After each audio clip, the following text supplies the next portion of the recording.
to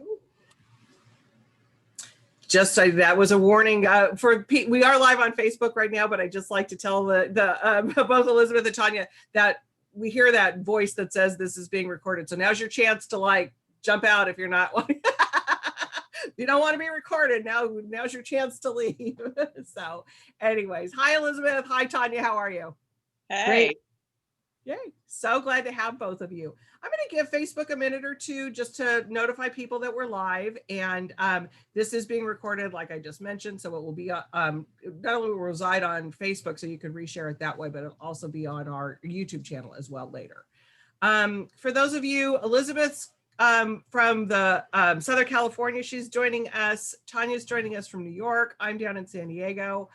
So we've got the coast covered, but hopefully we've got some people maybe in the middle that are joining us too. So just for those of you that aren't familiar with who Warwick's is, we are located down in La Jolla in the San Diego area.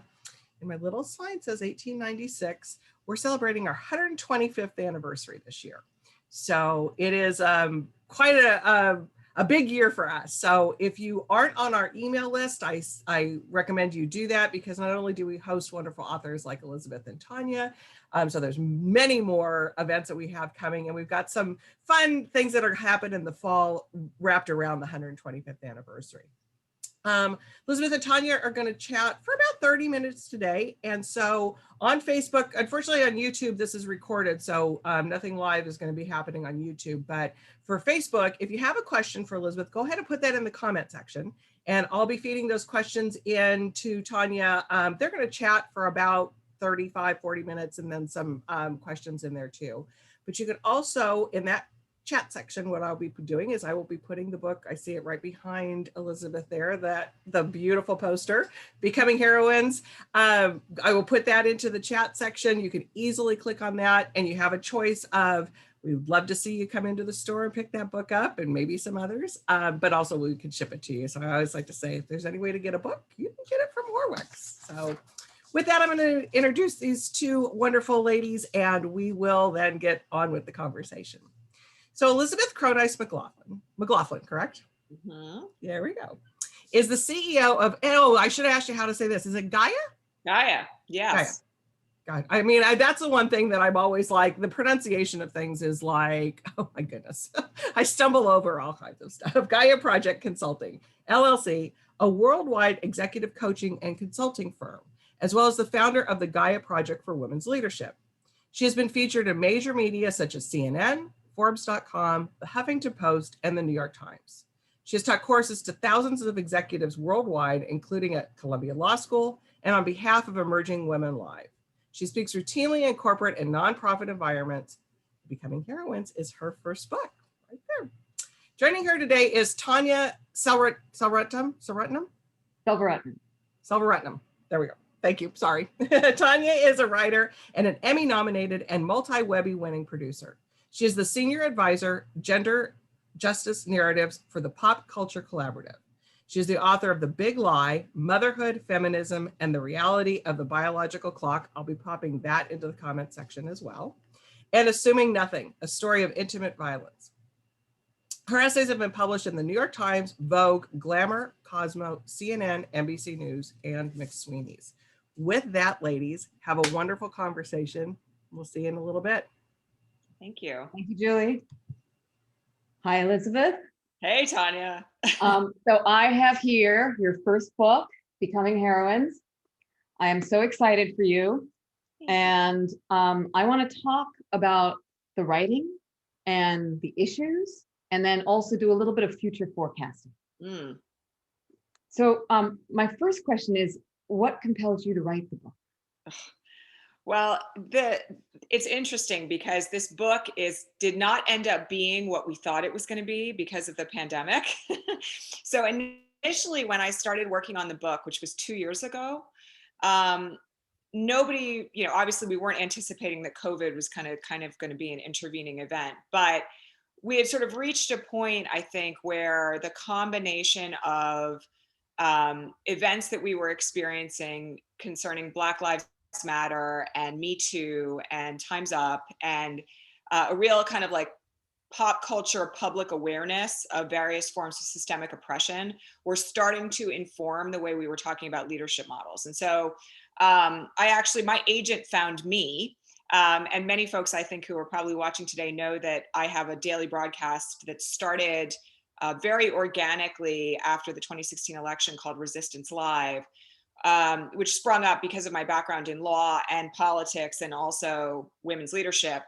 And my book agent found me and said, I just feel like at this nexus of a moment, you've got something to contribute that the world needs and has never really seen before. And I didn't believe her at first. She chased me for a solid year until I was really ready to throw together a solid proposal. But then over the course of the last 2 years, since the book was acquired by Penguin, we initially were supposed to be out last summer. And then what happened was that, of course, the pandemic intervened, and that really set the stage for, in some ways, an even more radical reimagining of what we need to know about women's leadership and what women can do to change the world at this moment in time. And that led to where we are today. And what was the writing process like for you? Chaotic, I think, is probably the word I would choose to describe it. I had written, before the pandemic hit, I had written probably most of what is currently contained in the first of 4 chapters in the book, first of 4 sections in the book, rather.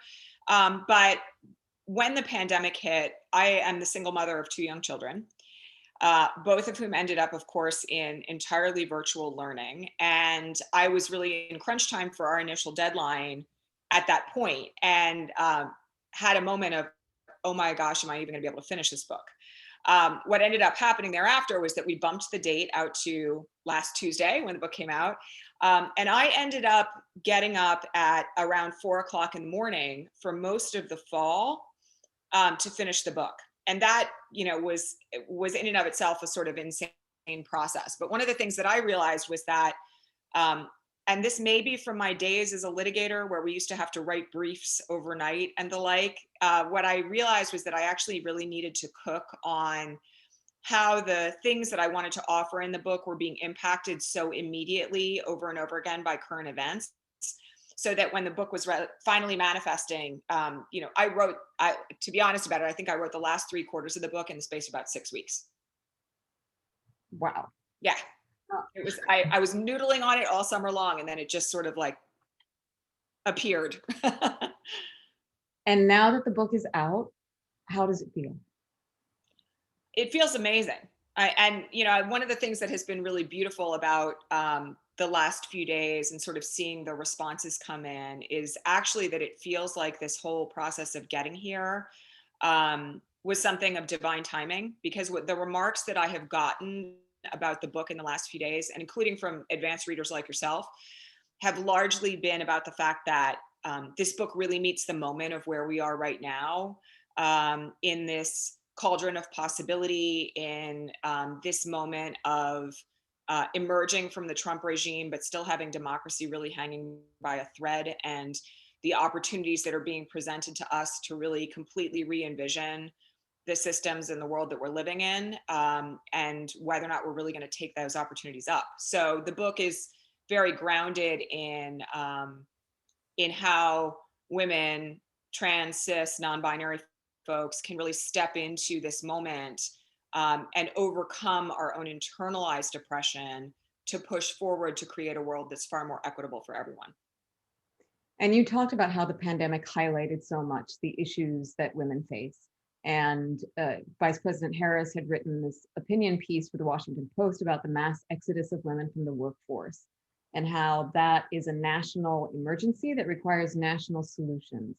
How does what has been eviscerated about the struggles that women face to fit into the patriarchy, how does it dovetail with the themes of your book? So, one of the things that I think we all have to be really conscious of is that all of the models of leadership that we see in traditional corporate America and the world were built by men for men. And one of the things that the pandemic, I think, has made radically apparent is that those structures in very specific ways that the pandemic brought to light. And we all knew it, let's put it that way. I think it's made it much more publicly visible to others who have not faced these kinds of challenges before. The real challenges that women face as caregivers, whether that's for aging parents or for children, the concerns that have been put on us about things like productivity, right? When we're working from home, the arbitrary ways in which standards have been applied to us, and how we now have a moment to kind of revise that. You know, it's funny, I was in conversation earlier today with Canada's largest women's networking organization, also about the book. And one of the things that I was asked about was, how do you feel about places like, you know, big Wall Street investment banks insisting now on people coming back to the office? And frankly, I feel like that's a wasted opportunity, because so many of us have seen now how hard it is, even if it's not in our personal experience, we're not mothers. We've seen how hard it is for those of us who are caregivers to manage the kinds of pressure and the standards that are applied with everything else that we have to do because of the inequities we face at home and the inequities we face in the world. And so, you know, another thing that just is really apparent to me right now is that what's being termed the she session, and I don't like that term. I'll just be honest about it, because I think it's sort of, I don't know, it diminishes in some way the contributions that we make anyway already to the working world. But what I will say about it is that I don't think it's over. And I think one of the things that's very dangerous about the moment that we're in right now is that those sorts of arbitrary, we're going to do it this way because it's the way we've always done it, kinds of responses to an emergence from the pandemic are going to cause more women to quit. And I'm seeing that right now with my clients, that folks don't want to go back to work in an office environment 10 hours a day, 12 hours a day. They don't want to be forced into a box of standards that were never made for them and that are incredibly hard to manage in light of other responsibilities that we may have. And the question then is, what happens to women's careers? What happens to women's pay over the longer trajectory as that takes place? And then also I think about the loss of you know, our talents and our voices and our contributions when those doors get slammed to us because of standards that should be reimagined at this moment in time. Again, it's one of those opportunities that we just shouldn't pass up. So when you talk about the moment, I want to dig a little deeper into that. Like, what do you think of the moment that we're in with regard to gender justice and equity, and what will it take to get us to a better place? Like, what are the opportunities? We know the dangers. What are the opportunities, and like, how can we reimagine? So one of the things that that the book talks about quite a bit is the nature of intersectionality and internalized oppression. So it talks, for instance, about the fact that we as women have been taught that there is only a tiny fraction of standard metrics of success, right? Money, power, title, all that sort of stuff, available to us, and that we are therefore have to compete for this tiny, tiny slice of the pie that's available.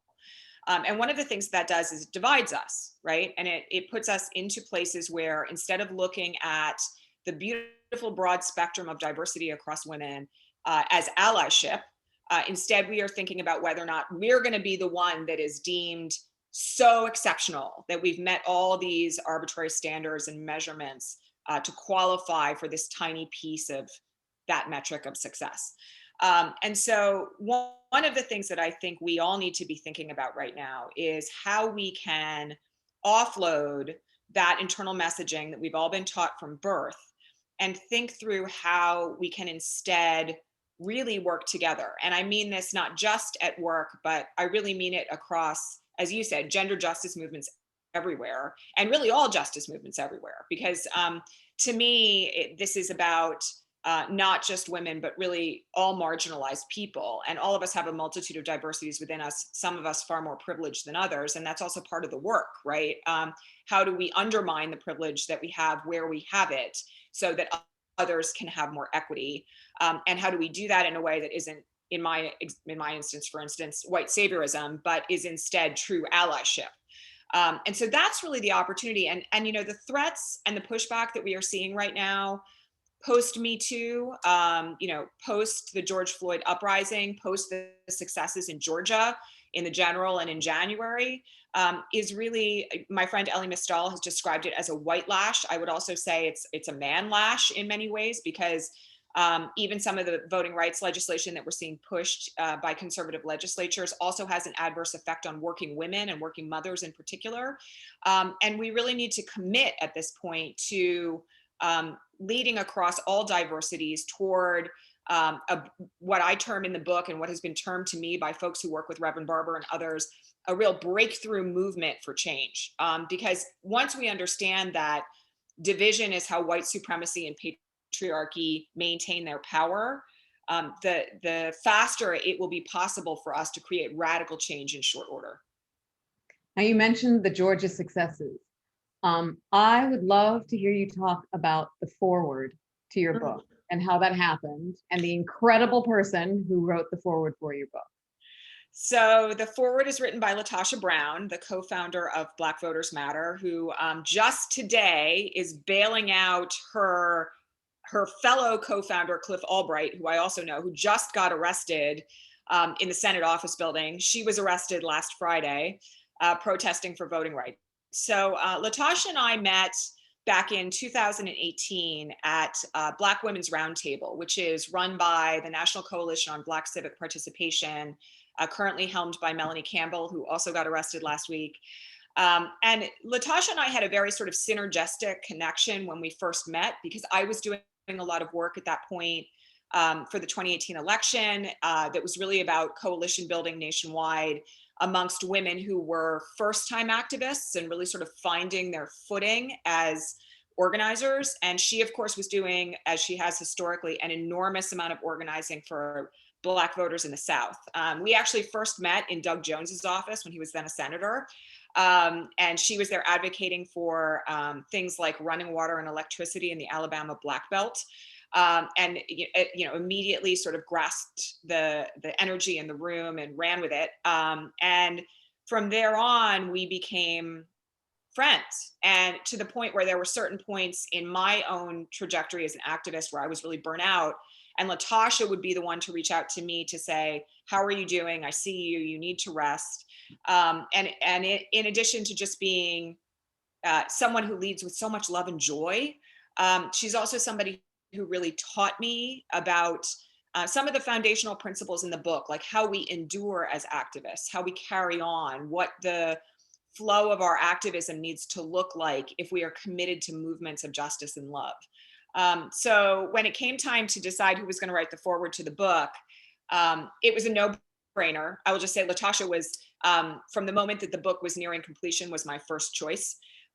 And she has been so gracious, because we were in the middle of the Georgia runoff at the moment where I said to her, I really want you to do this. And she didn't blink an eye and produced this incredibly beautiful foreword that is not just about the book, but is really about our friendship, and what she has seen in me, and how our friendship has worked as a coalition, supporting one another and supporting one another's work, and how beautiful it's become, right? So, and then she even did me a really solid favor, which is that she ran into the recording studio and did the audio version for the book as well, which is so moving. I mean, she's also a musician and a vocalist, and she's just so compelling as a speaker. So I feel tremendously honored. I mean, I just adore Latasha, and I honestly, she's an icon of our time. I think the history books are going to write her name up with the greats of the civil rights movement, and what she's doing right now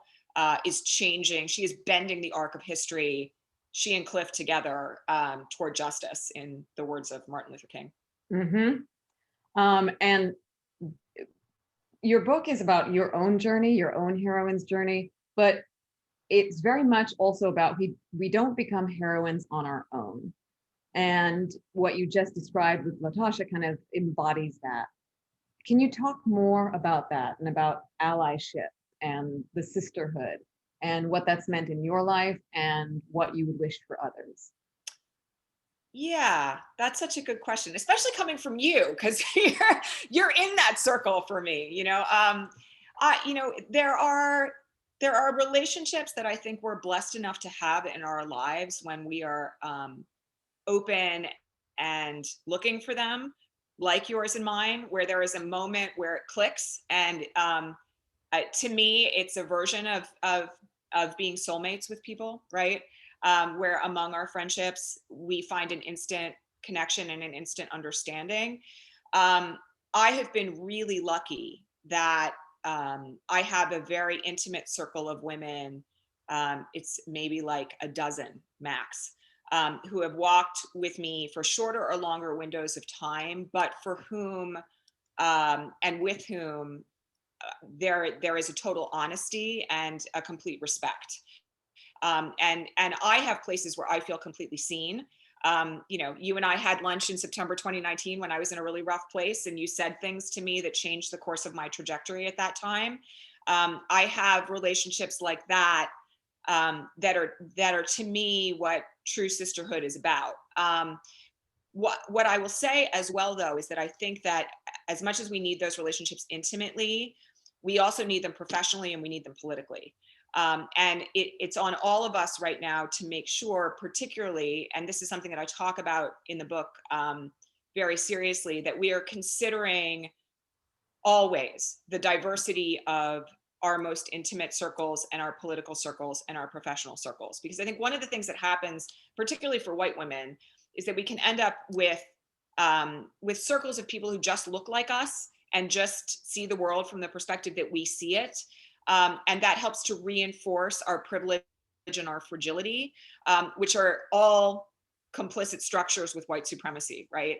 And so one of the things that's really critical to me, and this has kind of come to me as second nature, because I just am never interested in surrounding myself with people who only have one viewpoint, right? Or who have only walked one life, or only have one experience of what it's like to be in America or in other parts of the globe at this moment in history. I would much rather be surrounded by people who challenge me, who call me out on my BS when it's present, who invite me to grow all the time. And I think that it's to some extent mandatory for all of us right now who really are in it to make the world a better place, to find ways of listening to people who's shared different life experiences from our own. So that's a little bit about sisterhood, I guess is the way to put it. And I think we've got to be, mindful as well that there are women out there who are walking arm in arm with white supremacy and patriarchy. And so what sisterhood is not about is supporting women simply because they are women. It's really about supporting one another when we are all committed to the path of creating equity for everyone. Yeah, I mean, there's definitely a category of women that I refer to as the female patriarch. Yes. That feeds off of and benefits from and sustains the patriarchy, and largely the white supremacist patriarchy. I'm curious what your opinion is of that. Yeah, well, I've seen it. And one of the things that I will just say here is that I get a lot of questions about this, because way back in 2014, I did some writing for Ivanka Trump's platform. And at the time, she was a Democrat, and she and Jared had run fundraisers for Hillary Clinton in their apartment in New York. And I was introduced to them by a friend of mine who is gay and was married to his husband at the time. And they're still married, and knew them from the charity circuit. It's interesting because there is no question in my mind now, and there wasn't very quickly after that, by the way. We stopped working together shortly after her father announced for the presidency, because I couldn't take it. But one of the things that was very apparent to me is that for her, all this stuff that was present on her platform was window dressing, right? It was branding. It was designed to sell clothes, right? And this idea that she was about women's empowerment was really about profiting off notions of women's empowerment, rather than actually ever being committed to it. And so, one of the things that I think is really important here is that we do have to look behind the curtain. Like when we were getting ready to talk today, and I was thinking about proximity to power, as you and I have discussed, right? And what it looks like to see people who are out there performing a certain version of what they think progressive politics should look like, when in reality, what they're doing privately or in other spaces runs directly contrary to that, you very quickly start to recognize, at least this is my experience of it, you very quickly start to recognize that you got to look below the surface of that. I was thinking about, I've had the benefit of doing some work with folks like Joaquin Castro, for instance, on immigration rights issues in the last few years. And he's somebody who stands out to me because I have had private conversations with him, and I've done work with him that no one knows about, that's not out in the public domain, that is not out there for cookies, so to speak, that's not out there to attract attention. It's actually work he's doing behind the scenes. And he is somebody who walks the talk, in my experience, in every aspect of how he interacts with people. He is the same person you see out there in the world as he is in private conversations about, trying to get kids out of human detention camps during the Trump administration. And so, one of the things that I just think about in the context of this, in addition to complicity and white women's complicity in particular, when we're talking about someone like Ivanka, is that we have so much work to do to make sure that, the things that we are living into are truly being lived into in every space, intimately, privately, in our closest relationships, and in everything that we're doing out there in the world. And, also to make sure that we're mindful that not everything is as it appears, as you know as well. And I want to say more about that. I just remind people that we're going to take questions from the audience, so please post it in the comments section. And before we dive into some audience questions, you and I met at, I think, a fated moment many years ago, when I would go so far as to say we were both recovering from having been very close to a nexus of power that was insidious in very different and not so different ways. And I mean, I have my own take on what I came away with after having been so close to that insidious power. But I'm curious what you learned about how power operates from your experience being so close to it. And you and I are both powerful in our own ways. Yeah. But it's like a power with rather than a power over. Yeah, exactly. And I mean, I think some of this really has to do with,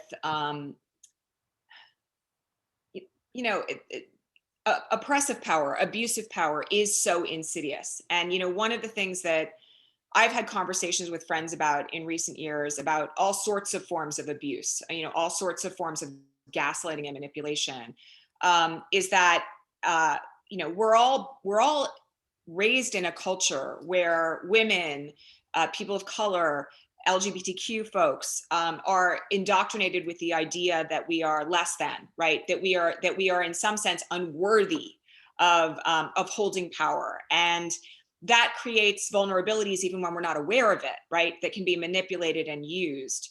And that is not to say in any way, shape, or form that I think it's our fault, right?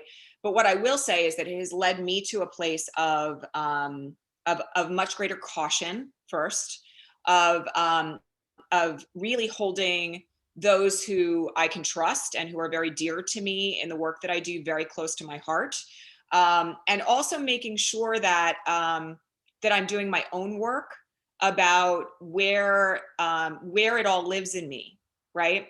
Because I do think that part of recovering from abuse, narcissistic abuse, abusive relationships, also has to be about understanding our relationship to power, as well as how power has played out on us. And so that to me is intimate as well as systemic. And I think that work has to happen on every level.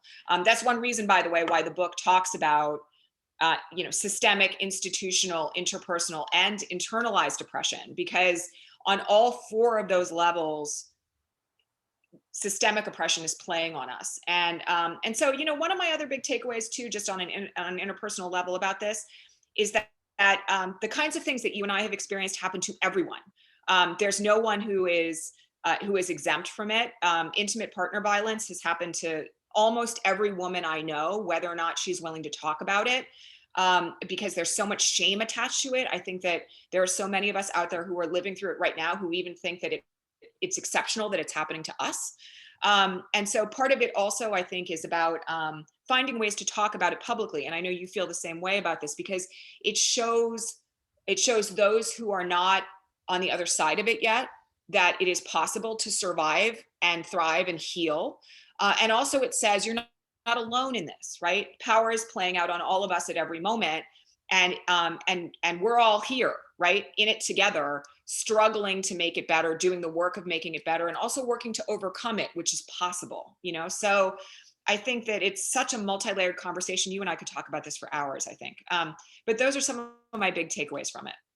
Well, I feel that for those of us who have experienced abuse in whatever form, intimate partner relationships, business relationships, that trauma doesn't go away. So Right.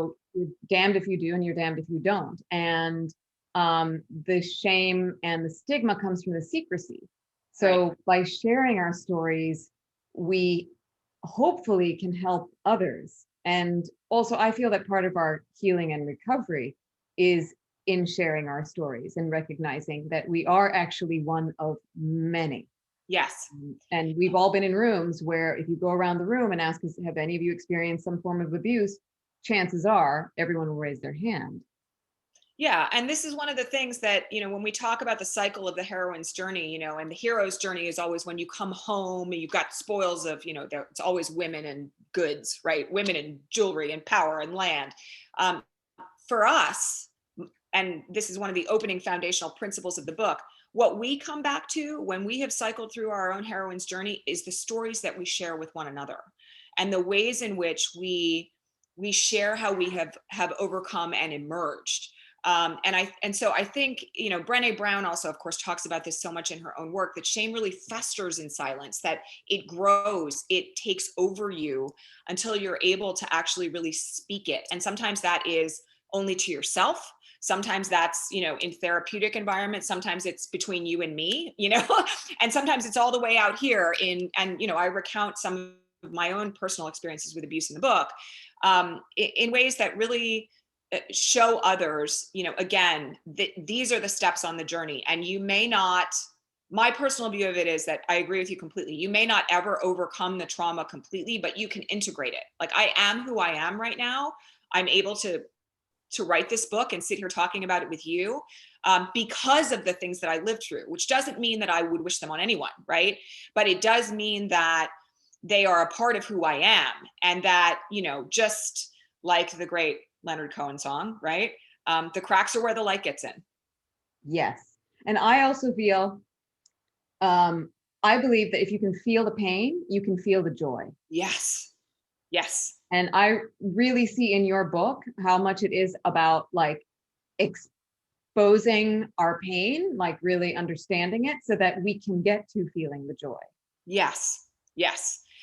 And I'll just say, you know, one other little side note on this. You know, I do talk briefly in the book about the fact that I stopped drinking almost a year ago now for exactly this reason. It was because I was struggling to find ways to access the full spectrum of my experiences coming through the pandemic, right? And to me, there's something really, really key about this. I think the culture does better when we're numbed to some extent. Not to be you know, an evangelical sober person. You know, I don't identify as an alcoholic. I have tons of friends who drink. It's not about that so much as it is about, you know, your own personal accessibility to joy, to pleasure, to you know, intimacy and friendship and love, right? Because if we're not in a place where we can actually access that, you know, what's the point, right? To me, and, you know, again, it's circling back to something that Latasha is so very good at. She leads from a place of joy. She organizes from a place of joy. She builds community from a place of joy and a place of love. And so, you know, one of the things that I think is really key is that you're right. It's like no hills without valleys, right? No sunshine without rain. You know, we have to be able to process the pain of what we feel, not numbing it out, not avoiding it, not eliding over it as the culture wants us to do. Because once we have access to that, we then also have access to power, like to our own internal power. And that becomes a transformative force that then leads to joy. Yes. Well, and abusers are very, in any context, are so skilled at tapping into their victims' vulnerabilities But I feel there's a strength that comes from being able to have agency over one's own vulnerabilities and to express them. And if other people can't deal with you expressing your vulnerability, you're expressing your pain, then they're probably not somebody you should have in your life. Exactly. Yeah, exactly. And because, this is the other thing, we all need those safe spaces where we can say, this is what has happened, right? This is the place that I am at, and it is scary, and I am teetering, and I don't know what to do next. And I mean, I'm thinking about that conversation again that we had in downtown LA, like almost 2 years ago now, where I said, what would you do if you were in my shoes, right? And if we don't have relationships where we are able to show that vulnerability, we also can't then access collective wisdom, right? So that's also part of it, is that, if we have places where we can be vulnerable, if we can share our pain with people who love us, we also bear the benefit of their own heroic stories and their own heroic journeys, which then get offered back to us. So it's synergy, right? It's that beautiful give and take of being in collective with people who are doing the same, who have access to their pain also, and also to their victories. Yes. And speaking of collective, we do have some questions from the audience, so we're going to go to those. This is from Teresa, and I hope I'm saying the last name right, Teresa Wallline. Have you ever considered running for office? So I get asked this question from time to time. What I will say is that I have considered it. I will also say that I've done a lot of work with organizations like Emerge and candidates who I've trained, who have since run for office, many of whom have actually been successful. A very dear friend of mine got elected to the Columbia County Council in South Carolina as a radical progressive Democrat a couple of years ago. We have a number of people we've worked with at the Gaia Project who have run. I will tell you that I think it takes a very specific kind of person to be willing to be out there subjecting yourself in this environment to what it takes to run for office. I have my kids to think about.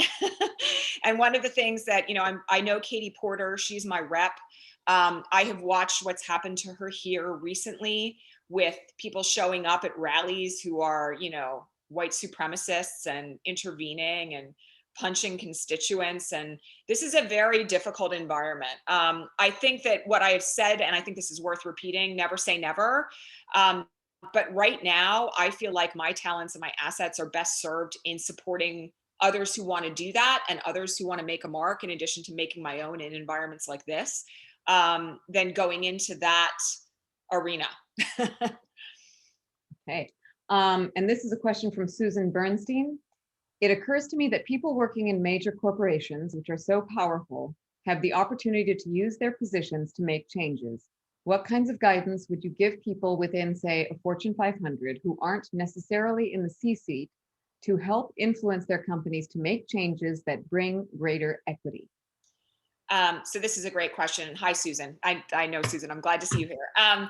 One of the things that I have been preaching inside Fortune 500 companies a lot over the last couple of years is about how to start treating diversity and inclusion initiatives as less of a Band-Aid and more of a systemic operation. One of the things that I found really disturbing, honestly, over the last little while, pre the George Floyd uprising, to be fair about it, but in my work in advance of the pandemic, was how often C-suite executives, senior leaders would say, okay, we're going to dump a little bit of money into this DEI organization inside the company, go hire yourself some speakers, that's enough, right? I think that we're in a position now, and we have been for some time, where really the folks who are engaging in conversations about equity in corporate environments need to start looking at it. And again, this is something that the book discusses through a much more systemic lens. Because if you're not committed to really investigating hiring, promotion, retention, policies, the soup to nuts of how you land at a place where, say, 14% of your senior leadership are women, and maybe you've got one person of color on your board. If you're not engaged in investigating how you arrived at that place, you're not actually doing the work of equity. So one of the things that means is that for those who maybe aren't senior leaders but are more mid-level, I think the moment has come and again, this is something that I talk through in the book in terms of how to prepare yourself for this, to being much more committed to being louder and more direct and more demanding about what real equity looks like, and understanding that you can't be somebody who is making change in traditional environments like that and expect that everybody's going to like you.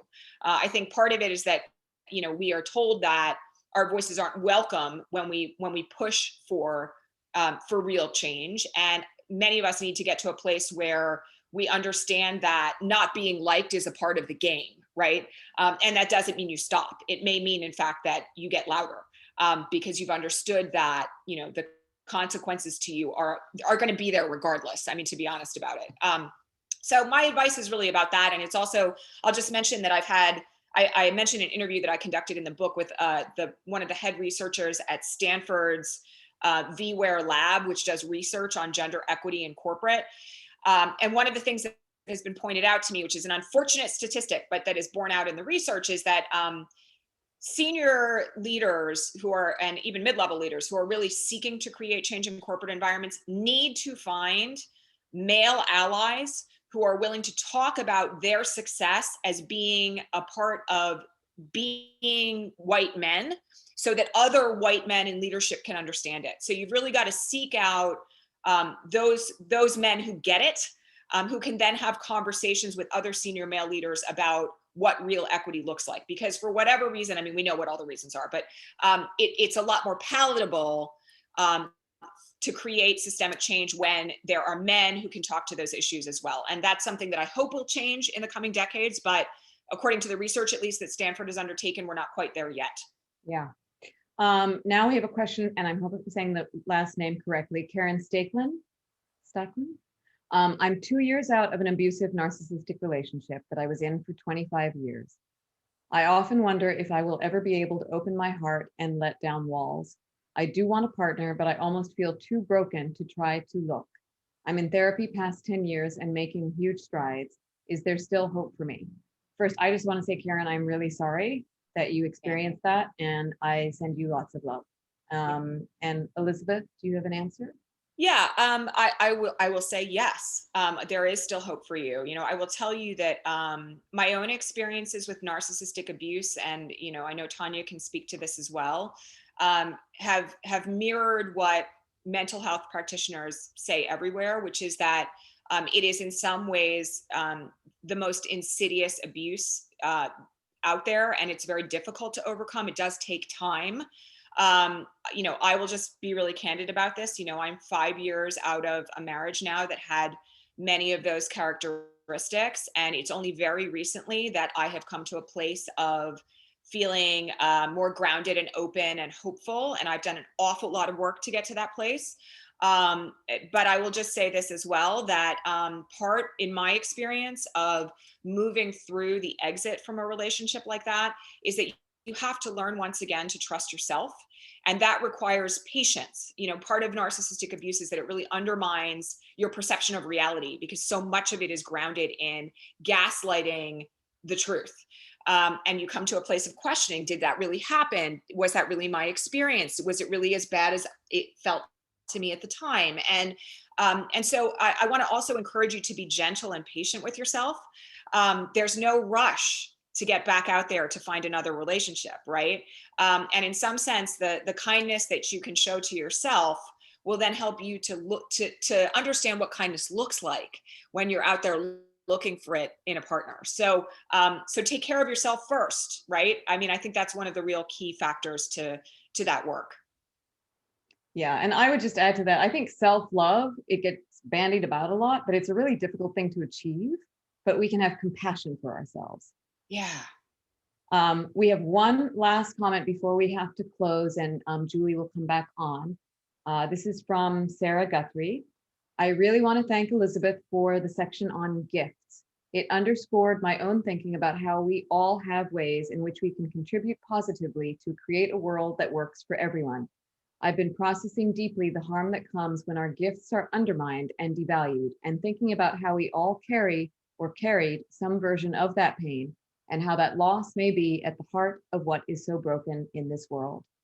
So it wasn't a question, but Elizabeth, if you could comment on that comment. Yeah, well, let me say one thing first. Sarah is actually the artist that did the painting that's on the cover of the book. So her incredible art is, and that this was another very synergistic situation where we were reimagining the cover, and she happened to drop onto Twitter this painting with some text on it, and everybody on my team at Penguin Random House went, oh, that's it. You know, it was a really beautiful moment of an offering, right? So Sarah's already living into what I talk about in the book about the ways in which our gifts, when we access them and we offer them back to the collective, can work to create huge openings and great change. But let me just say this. I mean, I talk in the book about the fact that I think this is true for all of us who are marginalized in some form, is that because of the ways in which we experience oppression, we internalize the idea that our gifts aren't worth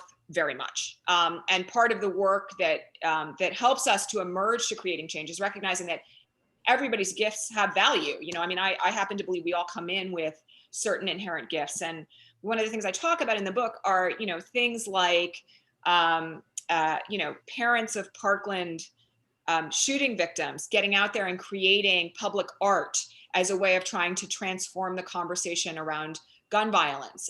You know, the Resistance Revival Chorus, which I was lucky enough to have perform live at a mass mobilization I organized a couple of years ago. Their music changes the world. And so I think we have to recognize that we all don't have to be, you know, operating in the world that Latasha operates in, which is doing all sorts of amazing and wonderful things. We can live into our gifts. Her primary gifts that are so beautifully expressed are directly related to organizing in the Black community. You know, your gifts as an artist, Sarah, are related to putting into visual the experiences of my book, right?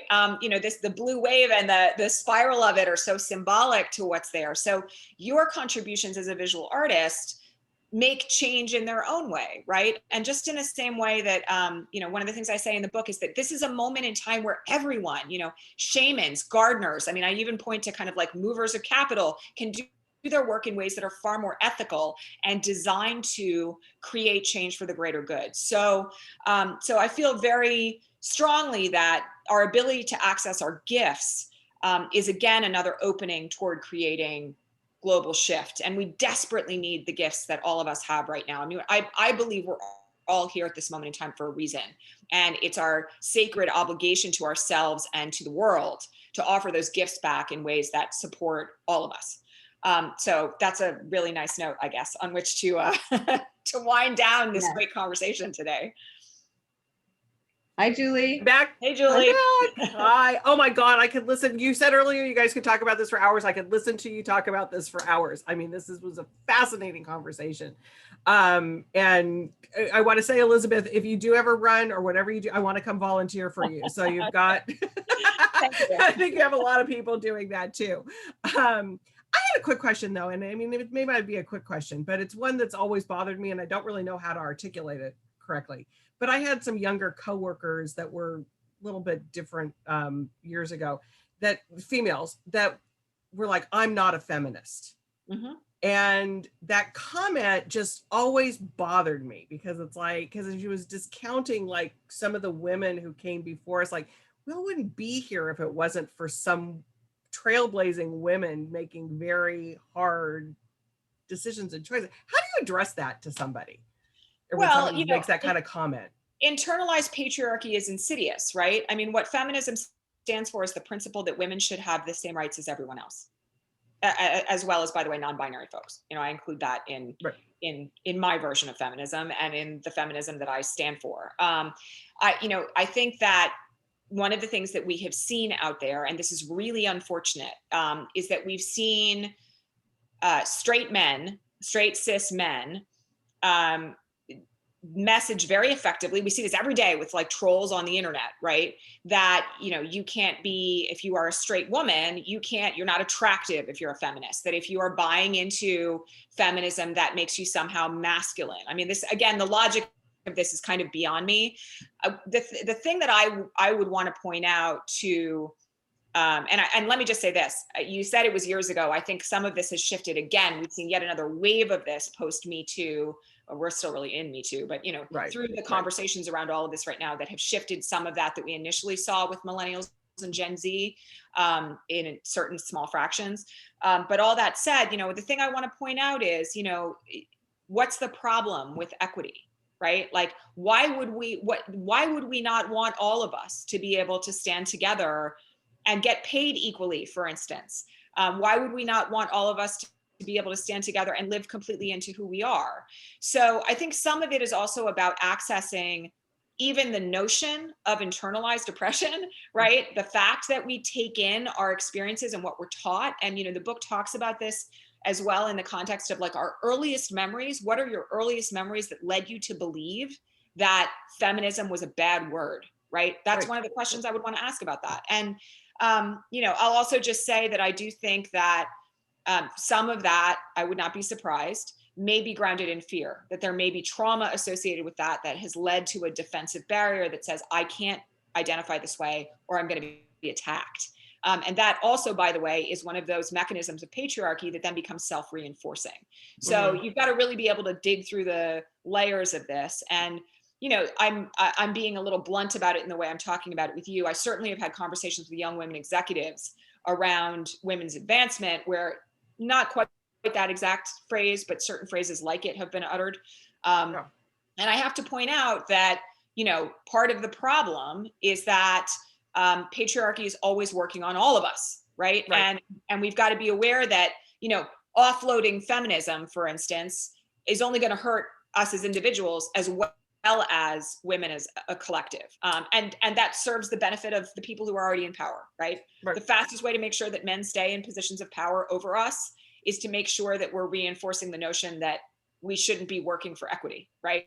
So it's all very convenient. But anyway, that's a long answer for a but short it is, but it's question. one of those that always just, it flabbergasts me every time I see it or hear it. It's just, I find it so off-putting in so many ways that it's just like, I always seem to be stunned when I hear it in person or online or whatever. It's like, how did you think you got where you're at? You know, and what rights we do have right now, which are still not equitable, but, you know, just discounts all these women that came before. Yeah, exactly. And, you know, one of the things to remember there also is that women's history gets elided and buried. So some of it also is that, you know, we're seeing movements on this front with regard to critical race theory right now, which, by the way, is not what it's being talked about. You know, I always feel like I have to say that. I took critical race theory in law school, which is the only place it's ever taught in this country. So the idea that that, you know, your elementary school child is learning critical race theory is a myth. Okay, first of all. But second of all, we need to really think through the ways in which structures of power don't want to tell the stories of others, of those who have been othered, right? And they don't want to tell the stories of their own victimization of people who are othered, because then what you're doing is you're pulling back the veil, right? You're demonstrating that those structures of oppression are historic and your own individual experience needs to be viewed through the lens of that history if you are someone who is oppressed or marginalized. So it's another way of undermining power. And so the other thing that I always want to have conversations with women about when they stand in that position is, you know, what's your education been about feminism? Have you, you know, do you know the stories of how, for instance, women got the right to vote, all the good and the bad of that, the ways that white feminists forced Black feminists to walk at the back of the parade? Like, do you know the stories of how we came to be even where we are right now? And that, you know, I think once you have an understanding of how we even got here, it's hard to take yourself, you know, it's the path, right? It's like I say in the book, once you're on the path of the heroine's journey, there's no getting off it. You can't stuff it all back under the rug, right? Once you see the full complexity of the lens of how we arrived here, the journey becomes obvious, right? So I don't. That's another thing I could talk about for a while. But it is. It's always been one of those things, though, and I'm thankful for the opportunity to be able to ask you that question, because it is one of those things that's always just been like noodling at me, like, how do I address this? That's crazy. Tanya, for people who are watching, we're going to close it up now. We've taken up way too much of your ladies' time, but thank you. And I just want to tell people who are watching, this is recorded and it'll stay on Facebook. So if you missed any of it, you can go back and watch at the beginning. You can go on YouTube and see it as well. Tanya, for you, if people want to find out more about you and what you do you have a website to direct people to? I do. It's TanyaTurnsUp.com. And I'll just say, make sure you subscribe to Tanya's newsletter, because Tanya does so many amazing things across multimedia. Like, and her newsletter comes out once a month with everything that she's involved in. So like, if you want to know what's happening in the filming of the Glamour Women of the Year Awards and all that kind of stuff, you get background on that. And Tanya's just, I mean, I know this is supposed to be focused on me, but you're my friend and I love you. And and we want to raise everybody up. That's great stuff that everybody should be aware of. Yeah.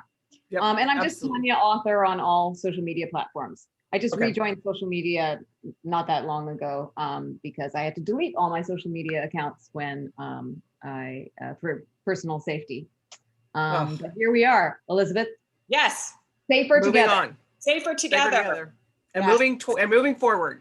Yes. Yes. And Elizabeth, for lots of people are fans there, but just in case there's somebody that's watching that might not already know, I'm assuming you have a website too to direct people to. I have two, in fact.